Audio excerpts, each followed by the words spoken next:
Hello anime lovers, स्वागत है आपका वाइपर एनिमे एक्सप्लेन चैनल पर। और आज हम देखेंगे अटैक ऑन टाइटन सीजन 4 के एपिसोड नंबर 27 को। अगर आपने पिछले एपिसोड्स अभी तक नहीं देखे हैं तो पहले उन्हें जरूर देख लीजिए, उनकी लिंक आपको डिस्क्रिप्शन में मिल जाएगी। तो चलिए अब जानते हैं इस धमाकेदार एपिसोड की कहानी को बिना किसी देरी के, जिसका नाम है रेट्रोस्पेक्टिव। तो अब तक हमने देखा था कि स्काउट्स और बाकी लोगों ने फ्लाइंग बोट की मदद से यहाँ से भागने का प्लान बनाया था, लेकिन फ्लॉच को इनका प्लान पता चल जाता है और वो येगारिस्ट को इन्हें मारने के ऑर्डर्स देता है। और इधर कॉनी को मजबूरी में अपने दो पुराने दोस्तों को मारना पड़ता है। वहीं राइनर और एनी भी आर्मर टाइटन और फीमेल टाइटन बनकर येगारिस्ट को मारना शुरू कर देते हैं। इधर बेसमेंट में हांजी को एक बुरी खबर मिलती है। कियोमी के इंजीनियर्स ही थे जो कि उस फ्लाइंग बोट को उड़ाने के लिए तैयार कर सकते थे। वो बताते हैं कि अगर वो जल्दी भी करें तो भी उस फ्लाइंग बोट को रेडी करने में इन्हें कम से कम आधा दिन लगेगा। ये एक बड़ी दिक्कत थी क्योंकि ये लोग इतनी देर तक येगारिस्ट से नहीं लड़ पाएंगे और कुछ ही देर में इनके बाकी सोल्जर्स भी बैकअप के लिए यहाँ आते ही होंगे। हांजी कहती है कि अगर वो किसी तरह आधे दिन तक दुश्मनों से लड़ भी लें तो भी उन्हें काफी देर हो जाएगी, क्योंकि वॉल टाइटन्स आधे दिन में करीब 600 किलोमीटर की दूरी तय कर सकते हैं। मतलब सिर्फ 4 दिन में वो पूरे मार्ली महाद्वीप और उसके सभी देशों का सफाया कर देंगे। लास्ट एपिसोड में हांजी ने अंदाजा लगाया था कि रंबलिंग ऑलरेडी मार्ली में पहुंच चुकी है, तो अगर ये आधे दिन के बाद निकलते हैं तो इसका मतलब है कि लिबेरियो शहर रंबलिंग में तबाह हो चुका होगा। ये सुन जीन को एक फ्लैशबैक आता है। ये उस टाइम का फ्लैशबैक है जब ये लोग एरन के साथ मार्ली में घुस गए थे और वहां पर थोड़ा समय बिताया था। और जीन को रियलाइज होता है कि लिबेरियो के साथ वहां रहने वाले अच्छे लोग भी मारे जाएंगे जिनसे ये उस समय मिले थे। मेगाथ बोलता है कि अगर हम समय पर प्लेन में बैठकर उड़ भी जाते हैं तो भी हमें ये नहीं पता कि एरन कहाँ होगा और उसे खोजने में और ज्यादा समय लगेगा। तभी कियोमी इन्हें एक दूसरा प्लान बताती है। वो इन्हें मार्ली का मैप दिखाते हुए बोलती है कि हमें सिर्फ फ्लाइंग बोट की जगह पूरी शिप लेकर ही यहाँ से भागना चाहिए और मार्ली के समुद्र किनारे बसे एक शहर ओडिया में जाना चाहिए। वहाँ पर कियोमी का एक हैंगर है जहाँ उसके मैकेनिक्स जल्दी से फ्लाइंग बोट को रेडी कर सकते हैं, लेकिन इन्हें जल्दी करना होगा वरना वो शहर भी रंबलिंग में कुचला जाएगा। मेगाथ और बाकी सब इस प्लान के लिए मान जाते हैं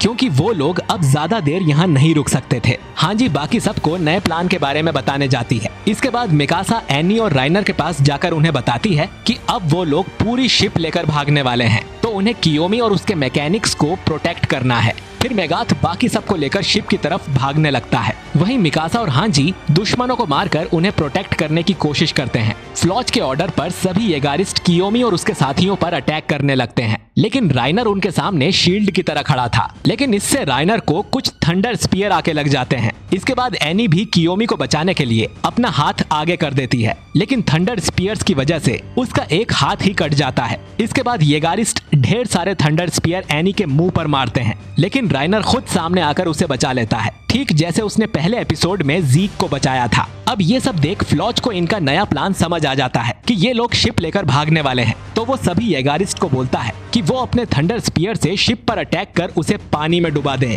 अगर इन लोगों ने एरन को मार दिया तो हमारा आइलैंड खून के समुद्र में डूब जाएगा। पूरी दुनिया हमसे बदला लेने जरूर आएगी और वो हमारे बच्चे, हमारी फैमिली को मार डालेंगे। तो अपने परिवार और अपनी मातृभूमि की रक्षा के लिए सभी अपनी जान की बाजी लगा दो। लेकिन इधर राइनर और एनी किसी येगारिस्ट को शिप के करीब भी जाने नहीं दे रहे थे। इधर पीक भी फॉल्को और बाकी लोगों को लेकर आ गई थी। ओनेगापॉन कहता है कि इस तरह तो राइनर और एनी दोनों जल्द ही मारे जाएंगे। ये सुन फॉल्को कहता है कि उसे भी जॉ टाइटन का यूज कर लड़ने जाना चाहिए। पीक उसे मना करते हुए कहती है कि पहले ट्रांसफॉर्मेशन में ज्यादातर लोग अपना कंट्रोल खो देते हैं, मैं तुम लोगों को शिप में छोड़कर लड़ने में उनका साथ दूंगी। लेकिन फॉल्को ने अपना मन बना लिया था, क्योंकि उसकी जगह अगर पोर्को जिंदा होता तो वो जरूर दुश्मनों का सफाया कर देता। और यही सोचते हुए फॉल्को लड़ाई के मैदान की तरफ भागने लगता है। इधर मेगाथ कियोमी को शिप पर चढ़ा देता है। उसे घायल आर्मिन भी मिलता है, जिसे देख मेगाथ बोलता है कि ये जल्द ही हील हो जाएगा और कॉनी शिप को गार्ड करने के लिए लड़ने भागता है। तभी पीक बाकी सभी लोगों को शिप के पास ले आती है, लेकिन फॉल्को को उसके साथ ना देख मेगाथ परेशान हो जाता है। इधर मिकासा और हांजी देखती हैं कि येगारिस्ट से भरी हुई बैकअप ट्रेन यहाँ आ रही थी, लेकिन उसके पोर्ट तक पहुंचने से पहले ही ये ट्रेन किसी अनजान कारण से ब्लास्ट हो जाती है और उसमें बैठे सभी येगारिस्ट मारे जाते हैं। इधर कुछ येगारिस्ट फीमेल टाइटन की गर्दन ही उड़ा देते हैं। राइनर और एनी के टाइटन्स इतने ज्यादा घायल हो चुके थे कि ना तो अब उनकी बॉडी हील हो पा रही थी और ना ही उन्हें कुछ दिखाई दे रहा था। येगारिस्ट इन दोनों को मार ही देते, लेकिन कॉनी यहाँ आकर इन्हें बचा लेता है। बाकी सब भी येगारिस्ट को मारने में लगे हुए थे। कार्ड टाइटन भी युद्ध के मैदान में आ चुकी थी और फाइनली फॉल्को भी भागते हुए इस तरफ आता है। उसने ऑलरेडी अपना हाथ काट लिया था और फॉल्को पहली बार टाइटन में ट्रांसफॉर्म होने लगता है। मिड इन्फो कार्ड में हमें बताया गया है कि दुश्मन कौन है। जब टाइटन सबसे बड़ा खतरा थे तब टाइटन्स दुश्मन थे, फिर बाकी देश पैराडिस के लिए खतरा बने तो वो दुश्मन हो गए। जब तक इंसान अलग अलग बातों पर अड़ा रहेगा दुश्मन बनते रहेंगे। इसके बाद हमें फॉल्को के जॉ टाइटन की पहली झलक देखने को मिलती है और इसका डिजाइन अब तक के सभी जॉ टाइटन से सबसे अलग है। पोर्को का जॉ टाइटन एक शेर की तरह था, जबकि फॉल्को का जॉ टाइटन एक बर्ड की तरह भी है। इसके मुंह पर लगा आर्मर एक बर्ड की चोंच जैसा है, साथ ही इसके पंजे भी एक पक्षी के पंजों जैसे नुकीले हैं और इसकी पूरी बॉडी पर भी बर्ड की तरह पंख हैं। अब अगर आप सोच रहे हैं कि फॉल्को को ऐसा जॉ टाइटन क्यों मिला, तो ये जीक के स्पाइनल फ्लूट की वजह से हुआ है। सीजन 3 में हमने देखा था कि एरन ने आर्मर्ड वाला फ्लूट पी लिया था, जिससे उसकी हार्डनिंग एबिलिटी अनलॉक हो गई थी। उसी तरह जीक का फ्लूट पीने से फॉल्को को भी बीस्ट टाइटन की कुछ एबिलिटी मिल गई है। इसका एक रीजन और भी है जो कि हम आने वाले एपिसोड में जानेंगे। खैर, फॉल्को भी येगारिस्ट को चुन चुन कर मारने लगता है, लेकिन फ्लॉच इन सबको अपने सामने देखकर भी हार नहीं मानता। वो फॉल्को, हांजी और पीक सभी से बचते हुए शिप तक आ जाता है। फ्लॉच के पास एक थंडर स्पीयर ही बचा था, जो कि इस शिप को डुबाने के लिए काफी था। अगर फ्लॉच ने ये कर दिया तो इन लोगों का प्लान फेल हो जाएगा और एरन को कोई भी रोक नहीं सकेगा। लेकिन थंडर स्पीयर फायर करने से पहले ही गाबी फॉल्को के कंधे में गोली मार देती है, जिससे उसका निशाना बिगड़ जाता है और फ्लॉच भी समुद्र में गिरकर डूब जाता है। फ्लॉच सभी येगारिस्ट का लीडर था, तो उसके जाने के बाद उसकी पूरी टीम बिखर जाती है और फिर मिकासा बचे हुए सभी येगारिस्ट को चुन चुन कर काटने लगती है।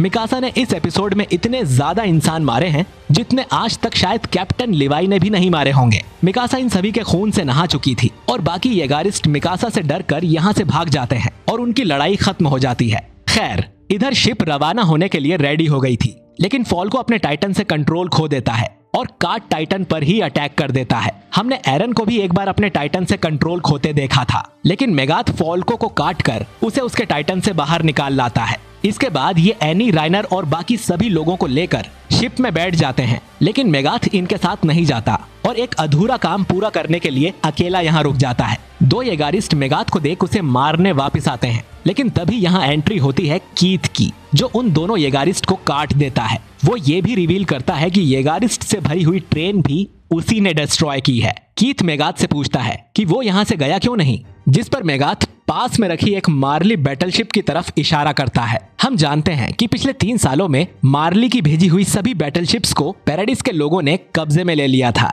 और ये बैटलशिप इतनी तेज है कि हीरोज की शिप तक पहुंचकर उसे डुबा सकती है। इसीलिए मेगाथ इस बैटलशिप को डिस्ट्रॉय करने के लिए यहाँ रुक गया है और इसमें कीथ भी उसकी मदद करने को बोलता है। दोस्तों, कीथ और मेगाथ काफी हद तक बिल्कुल एक जैसे हैं। कीथ ने पैराडिस के बच्चों को ट्रेनिंग देकर स्काउट्स बनाया, वहीं मेगाथ ने लिबेरियो के बच्चों को ट्रेनिंग देकर वॉरियर्स बनाया और आज वो सभी मिलकर काम कर रहे थे दुनिया को बचाने के लिए। दोनों शिप के बारूद वाले कमरे में जाते हैं, जहां से मेगाथ शिप को उड़ाने वाला था।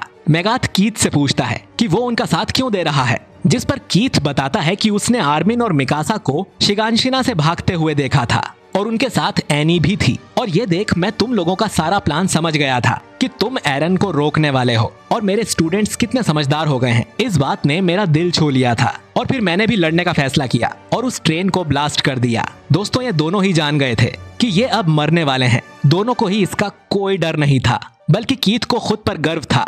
वहीं मेगाथ खुद को गिल्टी मान रहा था क्योंकि उसने देश के फायदे के लिए बच्चों का ब्रेन वॉश किया और उन्हें ऑर्डर दिया कि वो पैराडिस पर जाकर वॉल मारिया को तोड़ दें। लेकिन अब उसे रियलाइज हुआ कि अगर वो बच्चे नॉर्मल जिंदगी जीते तो इससे मेगाथ को बहुत खुशी मिलती। कीथ बोलता है कि लेकिन मुझे यकीन है कि तुम्हारे बच्चों को तुम पर गर्व जरूर होगा। मेगाथ ने बारूद बाहर निकाल ली थी और कुछ येगारिस्ट इन्हें ढूंढते हुए इस कमरे के बाहर आ गए थे। मरने से पहले कीथ और मेगाथ दोनों एक दूसरे के नाम जानते हैं और फिर मेगाथ बारूद में आग लगा देता है, जिससे पूरी बैटलशिप में बड़ा धमाका होता है और वो डूब जाती है।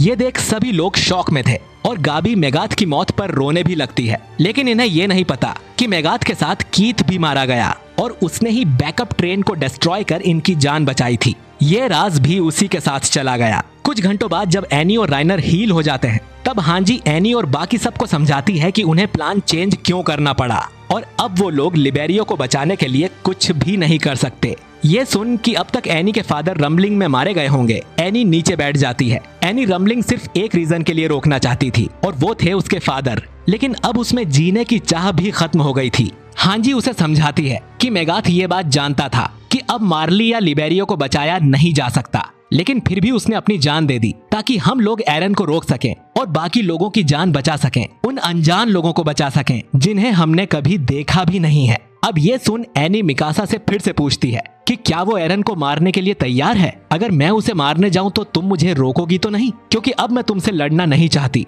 मैं लोगों को मारकर थक चुकी हूँ और अब मैं किसी से लड़ना नहीं चाहती, ना तुम लोगों से और ना ही एरन से। और इसी के साथ ये एपिसोड यहीं पर खत्म हो जाता है। पता नहीं ये बर्ड समुद्र के बीच में क्या कर रहा है। खैर दोस्तों, आपको आज का ये एपिसोड देखकर मजा जरूर आया होगा क्योंकि ये पूरा एपिसोड एक्शन से भरा हुआ था। इस एपिसोड में हमें फॉल्को का नया जॉ टाइटन देखने को मिला है। साथ ही हमने मेगाथ और कीथ जैसे कैरेक्टर्स को इस एपिसोड में खो दिया है। फ्लॉच का अभी पक्का नहीं है क्योंकि उसके कंधे पर गोली लगी थी, पर वो भी मारा ही गया होगा। तो दोस्तों, अगला एपिसोड इस सीजन का आखिरी एपिसोड होने वाला है जो कि रिलीज होगा सीधा 3 अप्रैल को। और उससे पहले हमें पता चल जाएगा कि एंडिंग के लिए हमें मूवी देखने को मिलेगी या फिर इस सीजन में 8-10 एपिसोड का पार्ट 3 भी लाया जाएगा, क्योंकि इतने एपिसोड तो लगने वाले हैं पूरी मांगा को कवर करने के लिए। खैर, अगले एपिसोड के प्रीव्यू की बात करें तो मेरे हिसाब से अगले एपिसोड में हमें वो टाइम दिखाया जाएगा जब स्काउट्स मार्ली में जाकर वहां कुछ महीने रुके थे। साथ ही रम्बलिंग और एरन के फाउंडिंग टाइटन की मुंह दिखाई अगले एपिसोड में जरूर होगी। तो उसे मिस ना करने के लिए हमारे चैनल वाइपर एनिमे एक्सप्लेन्ड को सब्सक्राइब करके बेल आइकन जरूर दबा दीजिए। वीडियो पसंद आया है तो इसे लाइक और शेयर भी कीजिए। मैं मिलता हूँ आपसे 3 अप्रैल को एक नए एपिसोड के साथ। शुक्रिया।